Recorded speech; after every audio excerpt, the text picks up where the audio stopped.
Okay, so listen, mediation began over the weekend. We don't know exactly what happened during that mediation, but I know you say the longer this goes on, the better.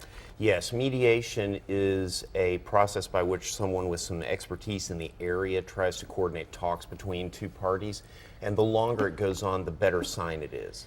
Now, there's this idea to allow many police and firefighters to transfer over to a new city-run pension system, which, as I understand it, would be reduced guaranteed benefits, but less of a risk of insolvency. What do you think about that? The bigger problem with that plan is that it inherently assumes that you're going to abandon the old system that people now rely on. I mean, there are retired police and firefighters who depend on the present system for their monthly checks, and it's not right to abandon them. So you think that's just in general bad idea? Well, leave those people on the lurch. We owe it to the taxpayers to consider it, to see if it's an option that works. I just think that it's not ethical.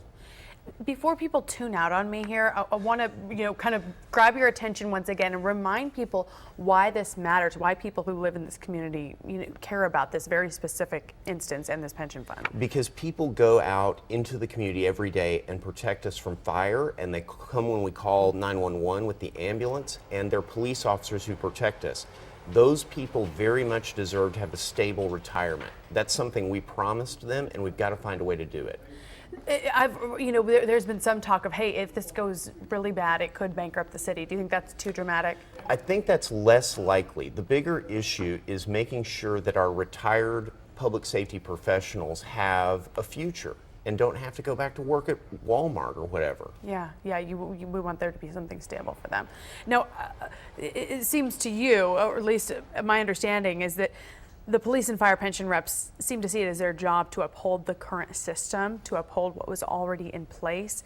Is that going to work for them? It's a tricky issue because we're running out of money. Yeah. They have taken the position that they are supposed to enforce the plan rules. My position is the plan rules got us here.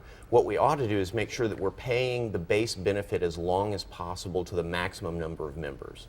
And you say this fatigue element, this just going on and days, could actually be a good thing, at least with your background as a lawyer. Sometimes people are reluctant to settle because they're clinging to positions that they don't really need to uphold. And sometimes the fatigue element of mediation actually improves the chances of settlement. Any predictions on where you think this will end up? Honestly, I think that at some point a judge is going to decide that he or she needs to take control of the system so that it can be equitably administered.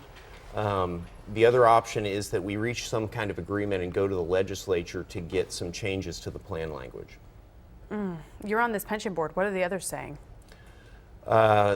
There's a large difference of opinion on the pension board regarding what our duties are. Like I said, some on the board think that their duty is to uphold the plan language. Right. I contend that our duty is to treat the beneficiaries as equitably as possible, meaning paying benefits as long as possible.